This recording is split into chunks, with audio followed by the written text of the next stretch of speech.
Muy buenas a todos y bienvenidos. Hoy vamos a hacer un viaje alucinante a uno de los periodos más brillantes de nuestra literatura, el Renacimiento. Y lo vamos a hacer explorando las dos grandes corrientes poéticas que lo cambiaron todo. Por un lado, una poesía que se lanzó a explorar el corazón humano, el amor, el dolor, y por otro, una poesía que hizo un viaje totalmente distinto, hacia el alma, hacia la búsqueda de Dios. Para que no nos perdamos por el camino, aquí tenemos nuestra hoja de ruta. Primero vamos a poner las bases, a entender qué fue esto del Renacimiento. Después conoceremos a la superestrella de la poesía de amor, Garcilaso. Luego damos un giro y nos metemos de lleno en la poesía mística, la del alma.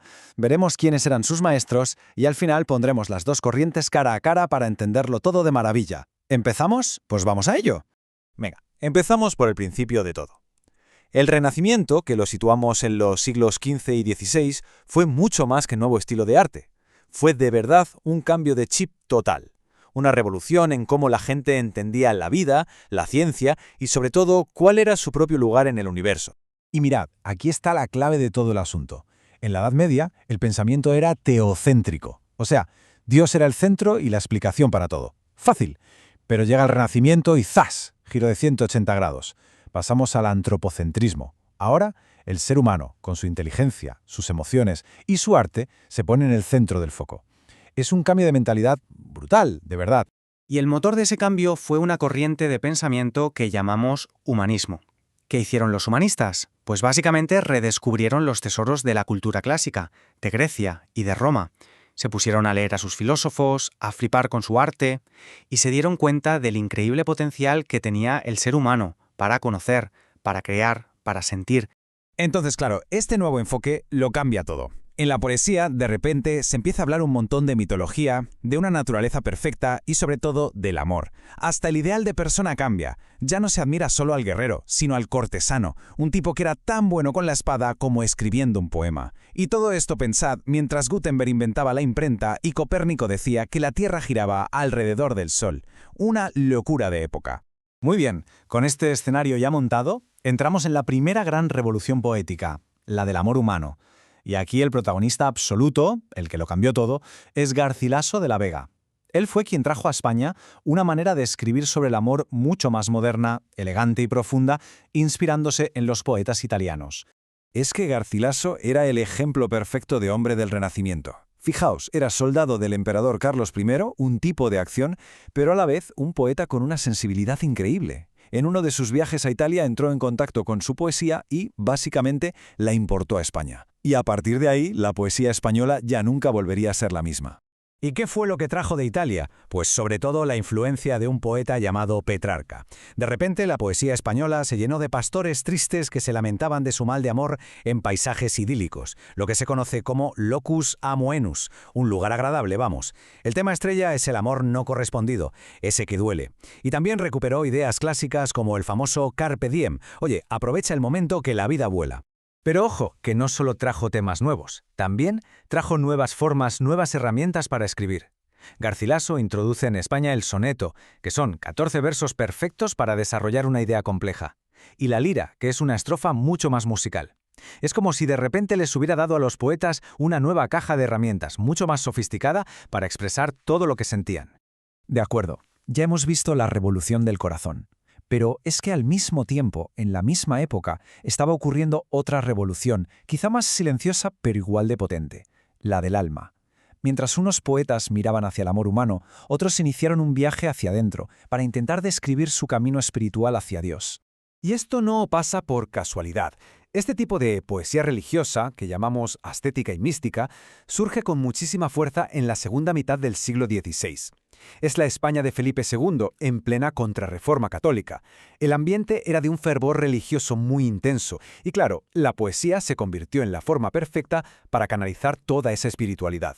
Los poetas místicos nos cuentan que este camino hacia Dios tiene como 3 etapas, 3 fases muy claras. La primera es la vía purgativa. El alma necesita limpiarse, soltar el lastre de lo material. Luego viene la vía iluminativa. Una vez limpia, el alma empieza a recibir la luz, a acercarse a Dios. Y el final del viaje es la vía unitiva, la unión total, la fusión del alma con Dios. Una experiencia tan brutal que, según ellos, es casi imposible de explicar con palabras. Y ese era precisamente el gran reto de estos poetas, intentar explicar lo inexplicable. ponerle palabras a una sensación que está más allá del lenguaje. Pues bien, hubo 3 genios que lo consiguieron, cada uno con su propio estilo. Vamos a conocer a estos maestros de lo inefable. Nuestro primer maestro es Fray Luis de León. Y ojo, que no era un fraile cualquiera, era catedrático en la Universidad de Salamanca, o sea, un intelectual de primerísimo nivel, una de las mentes más brillantes de su tiempo. La poesía de Fray Luis es, sobre todo, una búsqueda de paz. Su gran tema es el deseo de escapar del ruido del mundo y retirarse al campo, a la naturaleza. Esto es un tópico clásico que se llama Beatus Sile, que significa feliz aquel. Para Fray Luis, la naturaleza, con su orden y su belleza, era un espejo de la perfección de Dios. Por eso su poesía es tan serena, tan equilibrada, casi musical. Pasamos ahora al que para muchos es la cumbre de la poesía mística, no solo de España, sino de la literatura universal. Él es San Juan de la Cruz.